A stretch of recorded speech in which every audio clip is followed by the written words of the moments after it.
Have you ever listened to a drug commercial and thought, wow, that's a lot of side effects? That last one? Death? Now, compare that to real food. A blueberry, an apple, some strawberries. No side effects, just delicious.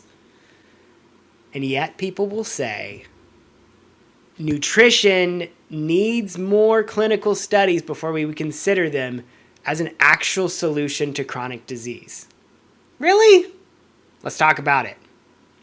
What if waiting for perfect nutrition studies was the real risk? By the end of this video, I'm going to give you one 30-second habit that you can do to change the way you feel, look, and maybe even what your labs say. Another week, another discovery. Let's dive in. First off, why is nutrition science so hard? Or is it? And we just don't do it. Well, the reality is there's a lot of nutrition studies that are done, and they're done all the time. But the clinical studies, the ones that are really great that say, hey, this thing you do will always do that, is incredibly hard to come up with. And the reason for that is nutrition studies are long, they're messy, they're slow, and that's because people like to eat food, and they are impossible to control. They lie about what they eat.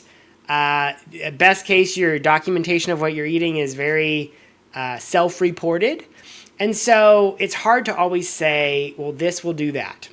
In the lab, it's much easier. In addition, diseases take decades to develop, especially the chronic ones. And so to see the impact means you need very long-running studies in humans, and that's just very hard to do. And you can't just go lock people up in a compound somewhere and treat them like lab animals. It doesn't work. And then there's other things that come into play. The stress, the way you sleep, do you exercise, what are your genetics, and are you on medication, right? Funding favors drugs, not spinach. You also can't ethically force someone to eat horrible food or do bad things just to prove that it doesn't work. Bottom line is it's really hard to do perfect nutrition science, and that's why the data takes so long, and frankly, why we don't have all the clinical human studies that we might want to have. But we do have plenty of good clues still. We have tons of lab studies showing the way plants interact with things like cancer and other different compounds, and we have lots of animal studies too. But you always hear, well, humans and animals are different, and they are, so we can't really account for whatever this benefit we're seeing. But we do see, at least in the case of plants as a generality, people who eat plants, we have seen benefits. There's the blue zones, people on the Mediterranean diet, we do know live longer, healthier lives. Human trials do show that fiber can impact LDL in weeks.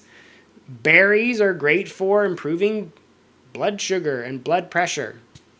Leafy greens can support brain health. If you look at myself, I've dropped over 30 pounds since I kind of started this journey. My blood work is perfect. And before this, I had indicators of fatty liver disease, which are now completely gone. And I had, I think, colitis, or one of them, moderate versions, and I had GERD.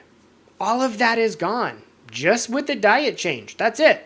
And when they gave me a medication to help with my GERD, it made very little difference, and I still had GERD at the end. The data may not be perfect, but it's enough to just get started. Let your body do the talking for you personally. Drugs versus plants. What's the real risk? Well, drugs are really good at doing one thing well. They go after one problem and they move the results, but they have a long list of side effects that come along with it. So, is it worth the risk? Well, in some situations, it definitely is, because you might have a critical condition that you have to deal with right now. But if we're looking at long-term chronic conditions, you need to think bigger than drugs, because you don't want to be on drugs with that list of side effects for the rest of your life. Food contains no real side effects, whole plant foods. And unless you're allergic or in a refined version of some of these plants and overdosing on them, you're going to be fine. Also, there's a lot of literally unknown impacts of some of these foods that are generally beneficial that just aren't necessarily proven. Also, when we look at the actual cost, prescriptions are very expensive on average, whereas food you are going to have to buy anyway, and it's normally cheaper. Even if you're going off and doing organic like I am, the cost is higher, but it's probably not as much as you're paying on prescriptions.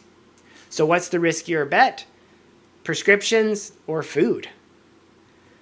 Let's talk about the real cost of waiting for the studies. Waiting for perfect studies just means whatever chronic condition you have is going to just keep building silently. Cancer, heart disease, these things happen while you're sleeping. You won't even know them until it is too late. You become used to the body you have. You normalize low energy, your digestive issues, your brain fog. You just accept this is what it is always going to be. I'm old now. Isn't this how everyone is? I'll start Monday turns into next year or never. Or maybe it's, a New Year's resolution for 2 weeks.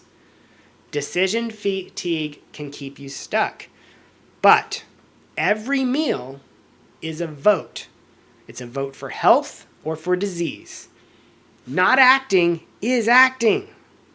It just might be moving you in the wrong direction, though. So what do? Just start small. Low risk, high upside. If you look at diet culture, they will tell you got to make a drastic change and do it for 90 days, and all of a sudden all your problems will be solved. And many people will yo-yo diet their entire life. I know I did that for a long time. But the reality is, one, it's not fun. But two, it just really doesn't work because you aren't addressing the actual issue, which is you eat bad food because that's what you want. So what you need to do is start to build healthy habits. Start with one superfood. Maybe it's berries. Maybe it's an apple. Maybe it's garlic. Anything proven and accessible, and more importantly, something you actually enjoy and like anyway. Don't go pick the superfood that you hate. Pick the one you like. Add it into your daily routine. Eat it. Snack on it. Stack that habit and don't completely overhaul your life. Pay attention to the way you feel, your energy, your mood, the digestion, skin. It all starts to shift. Once a week, once a month, add another one. But don't let the other one die out until it becomes a lifestyle and not a diet. You don't need perfect studies. You just need momentum. Now, take this challenge on. Visual yourself in 90 days. Maybe your blood work is a lot cleaner. Maybe you're sleeping a little better. You move better. You're lighter. You're modeling good nutrition habits for your family. All just from adding foods that you like, but in a plant whole food form onto your plate without waiting for proof for the impacts. That's the power of starting. So the 30-second habit is start eating whole plant foods.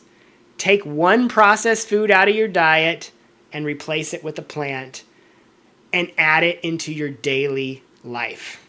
Give it some time and add more. Let your lifestyle change because you change to be a person who eats whole foods. That will make a significant difference in your life. Perfect studies might happen in 2040, or they may never happen, but breakfast starts tomorrow. Put something whole food on your plate and just start eating it. Let your body publish the results. Drop me a comment and let me know what your favorite plant food is and what you're going to eat today. All right. Next week, I'm going to talk a little bit about exercise, the benefits of it, and the way I add exercise into my life when I'm a person who hates exercising. See you next week. God bless.